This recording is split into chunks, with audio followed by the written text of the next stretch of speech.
الحمد لله كفى وسلام على عباده الذين اصطفى أما بعد من الشيطان الرجيم بسم الله الرحمن الرحيم قل إن كنتم تحبون الله فاتبعوني يحببكم الله ويغفر لكم ذنوبكم والله غفور رحيم. عن أنس رضي الله تعالى عنه قال قال رسول الله صلى الله عليه وسلم لا يؤمن أحدكم حتى أكون أحب إليه من والده وولده والناس أجمعين صدق الله العظيم. زماد إسلام خوغو عزت مندو نور الواعزين نن يول سما حساس تاسو مخي بيانوما نن موضوع زمون د نبی کریم صلی الله علیه وسلم سره د محبت واقعه ده. الله رب ذوالجلال فرمایي چې قل ان کنتم صيغه د امر ده. قل ان کنتم اے پیغمبر زما اے محبوب پیغمبر زما اوایا د خپل امتیانو ته کچری د الله سره مینا کول غواړی، تعلق جوړول غواړی، محبت جوړول غواړی، نو اے محبوب علیه السلام وتو فرمایا چې فتبعونی زما اتباع وکړئ. مسلمانان ورونو اتباع څه ویلی شي؟ ما آتاکم الرسول فخذوه. کم کار چې نبی کریم صلی الله علیه وسلم مونږ ته امر کړی په خضوع چې په هغې باندې مونږه منګولې ولګو، او د کم کار نه چې آقا انعامدار محمد رسول الله صلی الله علیه وسلم مونږ منع کړي چې د هغې نه ځان منع کړو. لکه حدیث پاک کې راځي چې لا یجتمع امتی علی الضلالة فإن اجتمعت امتی علی الضلالة فأنا بریء وهم بریء منی. زما امتیان دا په گمراهی سره نه راجمع کیږي، او کچری راجمع شي امت زما په گمراهی سره نو فانا بریء وهم بریء منی. زه د دوی نه بیزار ما او دوی زمانه بیزار. د نبی کریم صلی الله علیه وسلم سره مینا محبت راشي د صحابه کرام وګورئ. حضرت ابوبکر صدیق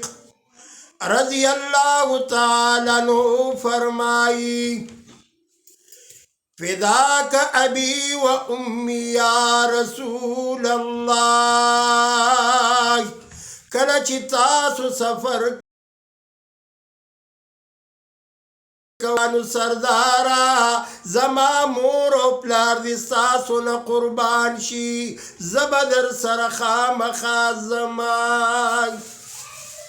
آقا انعامدار محمد رسول الله صلی الله علیه وسلم ته الله حکم کوي هجرت وکړئ، مکې معظمې نه مدینې منورې ته لاړ شي. ابو بکر صدیق رضی الله تعالی عنہ ورسره د لارې ملګری دی. کله دا قیدو جهان نه وړاندې کیږي، کله دا قیدو جهان نه رستو کیږي. آقا انعامدار محمد رسول الله وتفرمائی مالک یا ابا بکر، اے ابو بکر صدیق سے کلمان اولاد کلمان رسو کیگی سو وجوہات پدی میں پوئی کائی. ابو بکر صدیق رضی اللہ تعالی عنہ فرمائی یا رسول اللہ کلنا کلم زړه دا خیال راشي چې دشمن نه حمله کوي چې په ما گزارو کې خیر دی خو چې یا رسول الله پتا سو باندې دشمن حمله ونکي کله نا کله میړه کې دا خیال راشي چې دشمن درستو نه حمله کوي یا رسول الله چې په ما گزارو کې خیر دی خو چې تاسو ته تکلیف ملاو نشي دا حضرت ابو بکر صدیق رضی اللہ تعالی عنہ دا قید و جہان سر مینا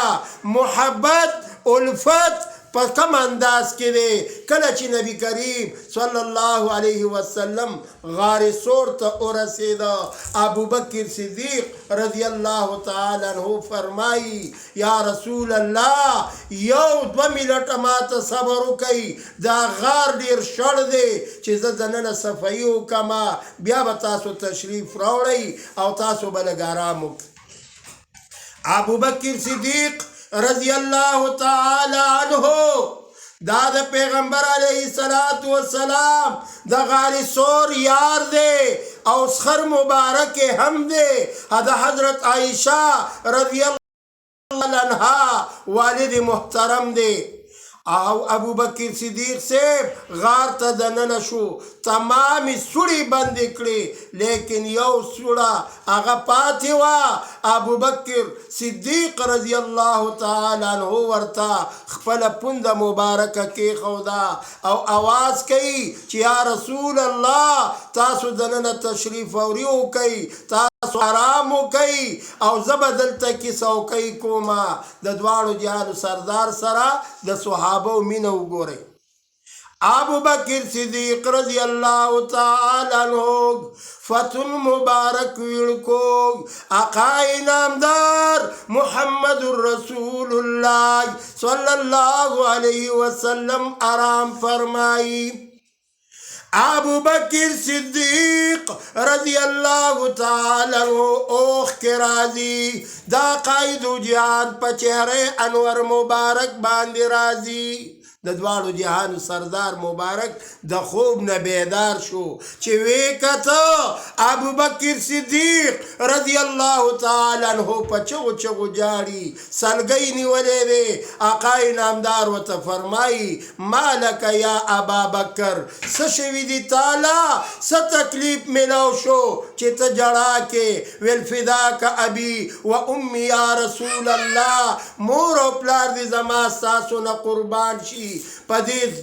سوڑا کی دننا سٹک راکو سترگو نبی اختیار اوخ کرالی یا رسول اللہ خپا پا دی ما چستاسو آرام تا تکلیف ملاو شو آقای نامدار محمد الرسول اللہ صلی اللہ علیہ وسلم فوراً دا ابو بکر صدیق سے پند دمائی لاڑ مبارک پہ لگئی او آواز کئی چی پا دی سوڑا دننا ہر سچی ای بہر روزی نو دا آقای نامدار سرا یوازی دا صحابو من نوا لوی اجزہا خامار شجاع اقرا اگر بہر شو آقای نامدار سر خبری کئی آقای دو جہان تی تپوس کئی کہ زمان رفیق تری ولی تکلیف ورطوی یا رسول اللہ دیر مدمی دلتا تیرا کڑی وائی سوڑی ما ویستوی ما ویچی دی کہ بدا قیدو جہان مبارک دیدار کو ماج یا رسول اللہ ستا رفیق را تٹولی سوڑی بندے کڑے وی یو سوڑا و چاگی تے پندئی خوائی یا رسول اللہ واللہ پا باللہ کا پزال پوشے ما ستا رفیق تمٹک ور کڑے ما فی غوال ماج آقای نامدار محمد الرسول اللہ سرد صحابو منوائی لیکن دا مارم ور سر منوائی دا قیدو جہان سرد بوٹم منوائی دا کانو غرنم ور سر منوائی اے مسلمانانو منگو تاسو باور سر ولی مننکو د زمونږ او ستاسو مینه د صحابو غونته کې د عقاید و جهاد سره پیدا کی ځکه آیات مبارک مې لوستلی و چې قل ان کنتم تحبون الله فاتبعوني يحببكم الله ويغفر لكم ټول ګناهونه به درته الله فرمایي معاف کم ويغفر لكم ذنوبكم والله غفور رحیم الله فرمایي د غفور رحیم ما ټول ګناهونه به درته معاف کم که زما د محبوب سره دی په سچه باندې مینه او محبت وکړو الله دې ورسره زمونږ او ستاسو مینه پیدا کی من اطاع الله فقد اطاع الرسول چا چې د الله اطاعت وکړو تابعداري وکړه او د نبی علیه الصلاة والسلام په نقش قدم روان شو دقه انسان کامیاب دی په دې لږو خبرو باندې دی الله پاک اول ماته او بیا تاسو ټولو مسلمانانو ته د اورېدلو توفیق راکړي آمین یا رب العالمین